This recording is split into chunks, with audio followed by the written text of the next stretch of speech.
fastest peak in interest rates for over 20 years, and the greatest threat of unemployment in peacetime, with over 100 million people being pushed into extreme poverty.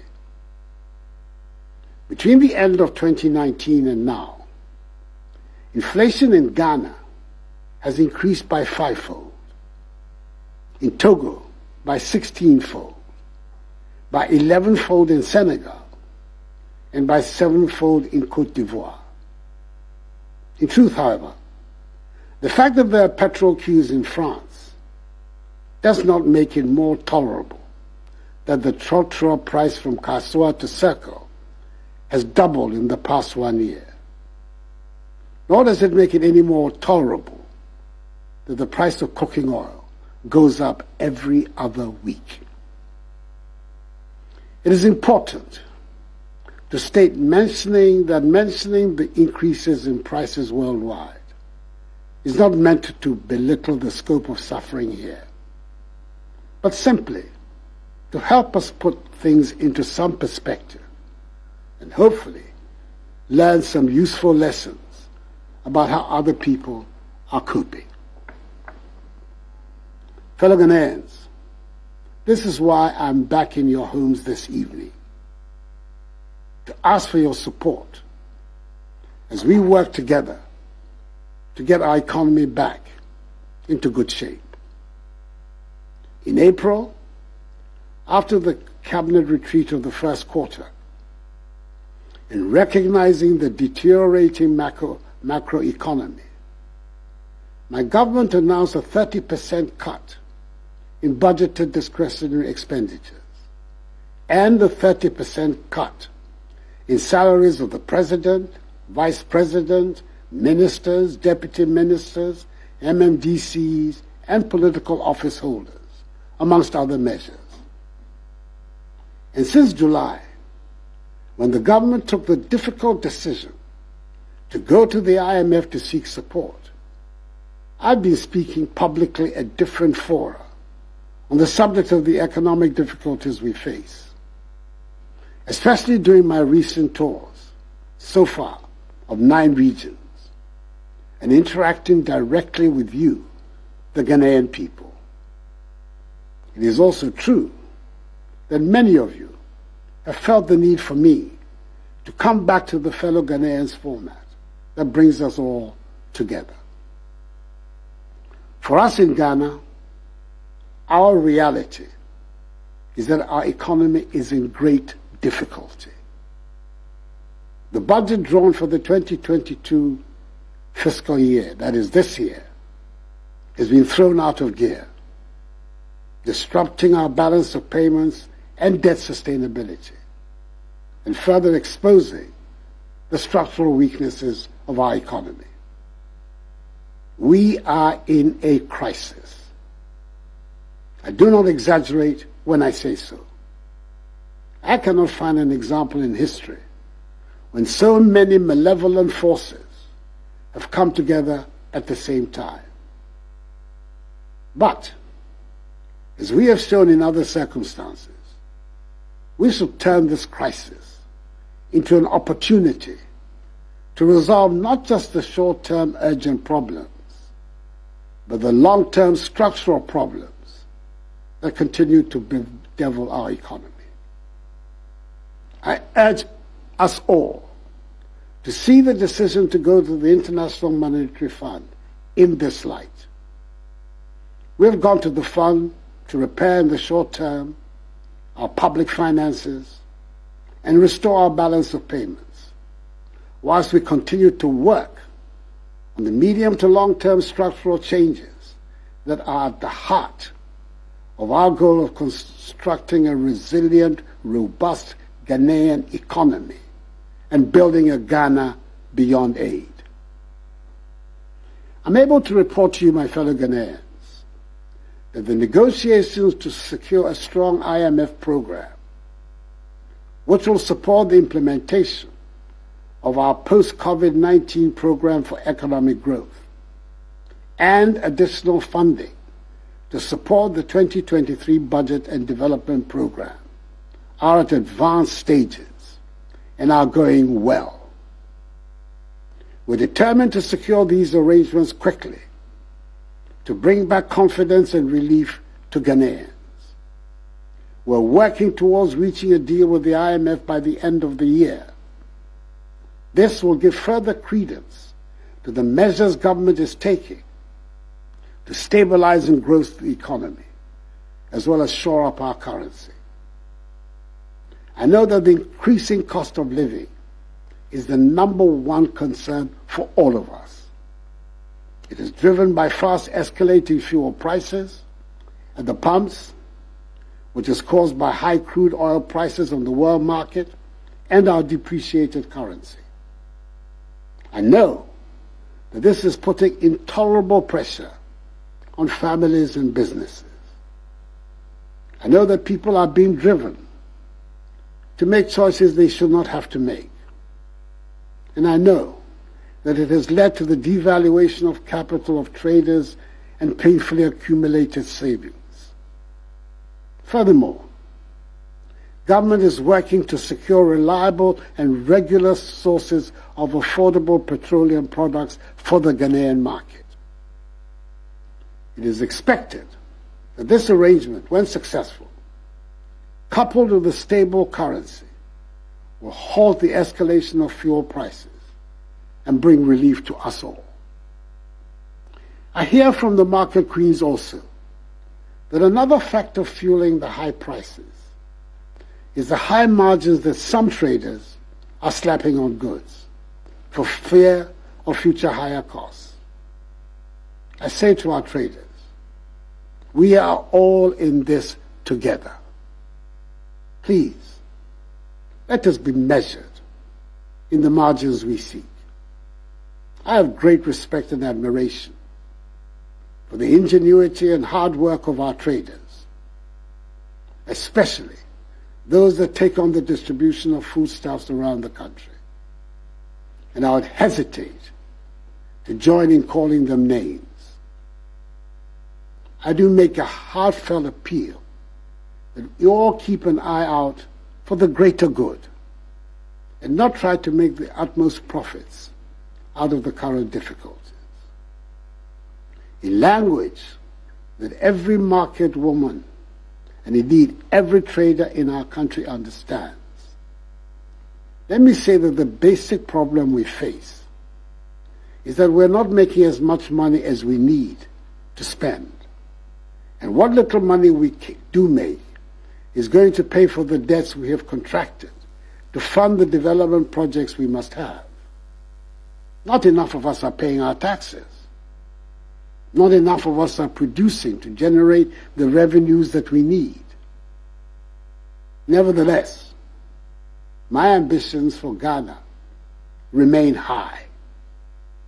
All our children should be educated and trained with skills that will enable us to be competitive in the world. We need to close rapidly the infrastructure gap. We need to build a world-class healthcare system. And we need to build confidence in ourselves to make ours the happy and prosperous place it deserves to be. I believe we can and we will find the means to achieve these goals, even if the immediate measures we have to take are painful. At the just-ended cabinet retreat at Peduasi Lodge, my government agreed on the framework for the post-COVID-19 program for economic growth and the IMF support for its implementation, as well as the work being done by the Ministry of Finance in preparation for the 2023 budget. At the retreat, we took some firm decisions that should put us on the path that will take our nation out of the current economic difficulties. Let me try and give you an outline of the main decisions without getting into the technical language that baffles many of us. To restore and sustain debt sustainability, we plan to reduce our total public debt to GDP ratio to some 55% in present value terms by 2028, with the servicing of our external debt pegged at not more than 18% of our annual revenue also by 2028.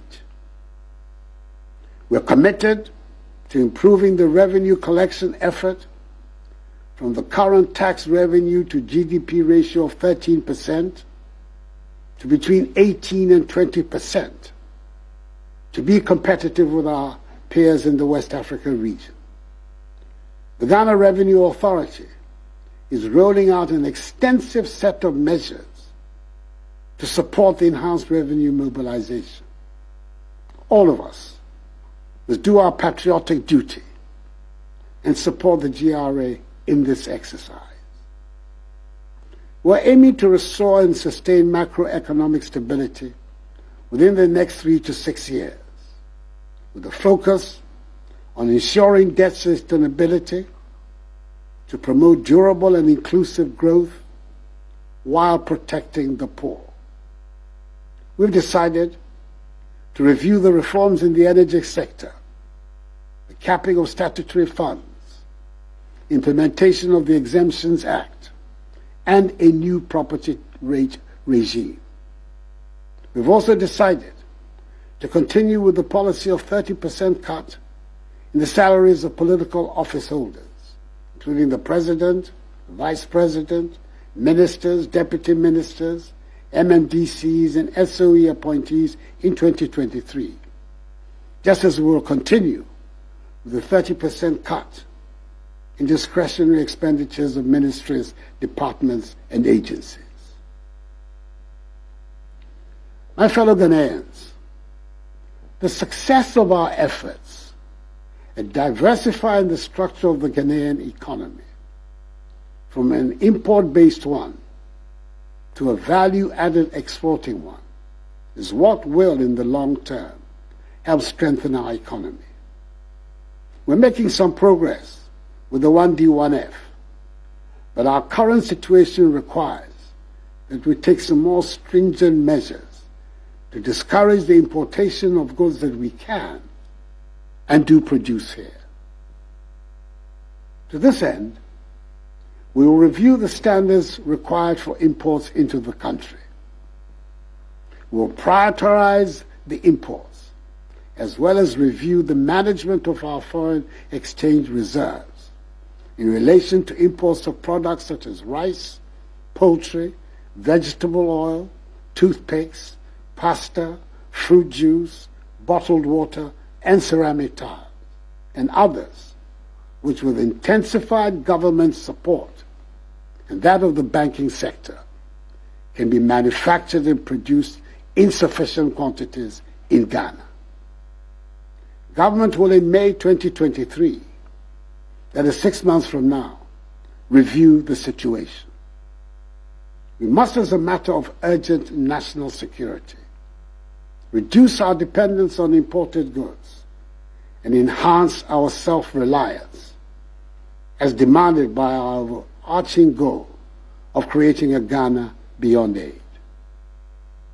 Much as we believe in free trade, we must work to ensure that the majority of goods in our shops and marketplaces are those we produce and grow here in Ghana.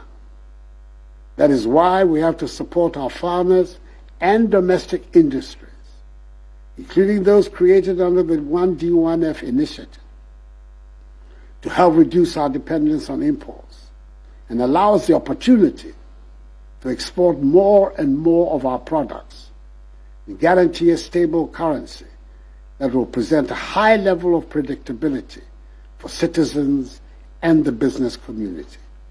Exports, not imports, must be our mantra. Accra, after all, hosts the headquarters of the Secretariat of the African Continental Free Trade Area. Fellow Ghanaians, as the French would say, l'argent n'aime pas le bruit. To wit, money does not like noise. Sika aime dédé.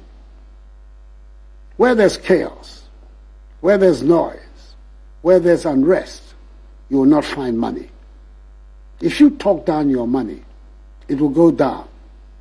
If you allow some unidentifiable person to talk down your money, it will go down. The recent turbulence on the financial markets was caused by low inflows of foreign exchange and was made worse in the last 2 to 3 weeks, in particular, by the activities of speculators and the black market.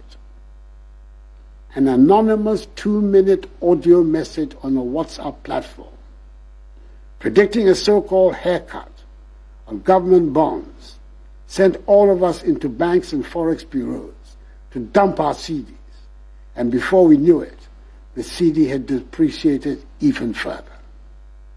All of us can play a part in helping to strengthen the CD by having confidence in the currency and avoiding speculation. Let us keep our CD as the good store of value it is.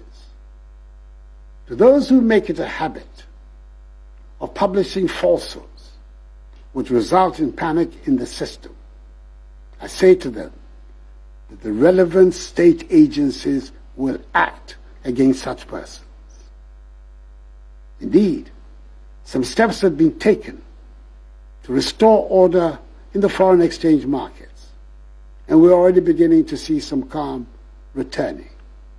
We will not relent until order is completely restored. The following actions have been taken thus far. 1. Enhanced supervisory action by the Bank of Ghana in the Forex Bureau markets and the black market to flush out illegal operators, as well as ensuring that those permitted to operate legally abide by the market rules.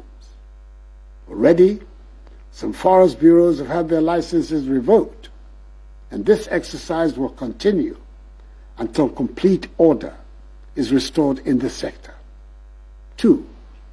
Fresh inflows of dollars are providing liquidity to the foreign exchange market and addressing the pipeline demand. 3. The Bank of Ghana has given its full commitment to the commercial banks to provide liquidity to ensure the wheels of the economy continue to run in a stabilized manner till the IMF program kicks in and the financing assurances expected from other partners also come in. 4. Government is working with the Bank of Ghana and the oil producing and mining companies to introduce a new legal and regulatory framework to ensure that all foreign exchange and from operations in Ghana are initially paid to banks domiciled in Ghana to help boost the domestic foreign exchange market. And 5, the Bank of Ghana will continue and enhance its gold purchase program. I'm confident that these immediate measures designed to change the structure of our balance of payment flows, sanitize the foreign exchange market to ensure that the banks and Forex Bureau operate along international best practices, together with strengthened supervision, will go a long way to sanitize our foreign exchange market and make it more resilient against external vulnerabilities going forward. Over the course of this week, I've had several fruitful engagements with the Trades Union Congress and Organized Labor, the Ghana Employers Association, the Association of Ghana Industries, the Ghana Association of Banks, the Private Enterprise Federation, the Association of Forex Bureau Operators, the Association of Market Queens and Women, all of whom represent important stakeholders of the Ghanaian economy. They expressed their concerns and proposed solutions on how best to solve our problems. I've been encouraged by the enthusiasm of these interest groups to help government to address these challenges, and I intend to continue these engagements with other groups. I also want to assure all Ghanaians that no individual or institutional investor, including pension funds, in government treasury bills or instruments, will lose their money as a result of our ongoing IMF negotiations. There will be no haircuts. So I urge all of you to ignore the false rumors. Just as in the banking sector cleanup, government ensured that the 4.6 million depositors affected by the exercise did not lose their deposits. And you meaning say as not as a term ayade. Nanso mo bi ampa ba. Mo koso nya gidie wa ba no. Isise a itumi ma free SHS any one district one factory eba mu no. Isise a eboa ma itumi pam corona yare no free o man mu. Saa so na maban etoto nyema yie. Samre ema ahoto aba oman mu na minim se gidie no ewo memu no ekire se ekono onyankopon ne ko ayeme lake ni biewa nyeka shegbe ye ya no ni nye na himo ke yeli ake gbejiano to ni hani free SHS bamie gbejiano to ni hani this one district one factory bamie gbejiano to ni hani wonye wo hwe corona hela keshi wo mana mie na kano ni miamlalo bato gbejiano to koni hijole abami ejake miye hemo ke yeli ake ta nyumotani. My government has always been cognizant of the importance of implementing policies and social interventions to relieve Ghanaians of hardships. It is for this reason that over the first 5 years in office, the government reduced electricity tariffs cumulatively by 10.9%. We provided free water and electricity as well as reduced tariffs for the entire population during a whole year of the COVID-19 pandemic.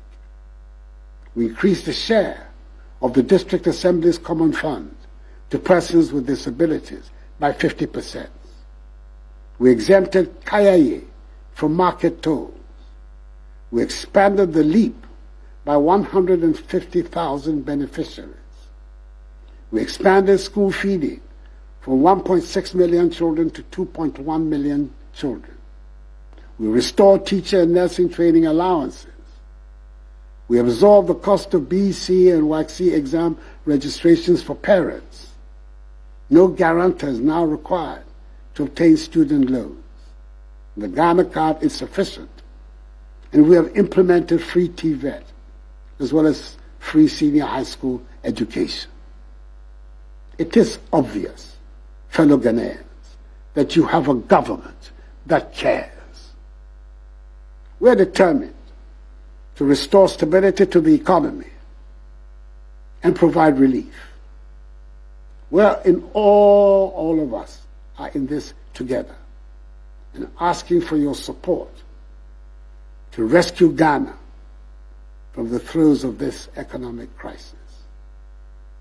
I have total confidence on our ability to work our way out of our current difficulties.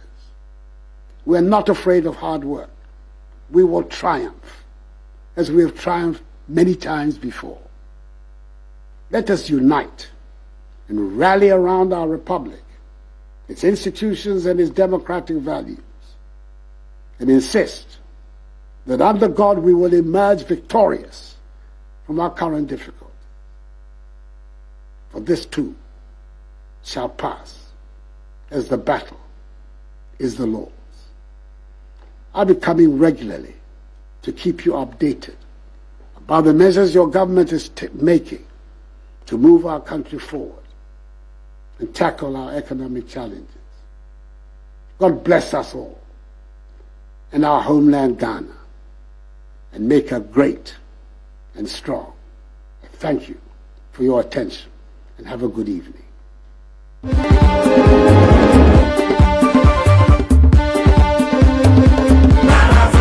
Truly African.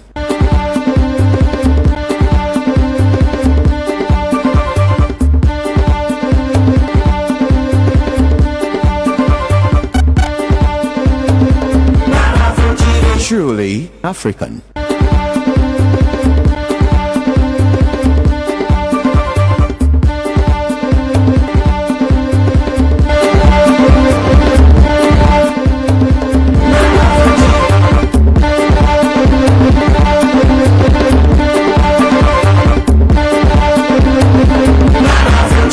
Truly African.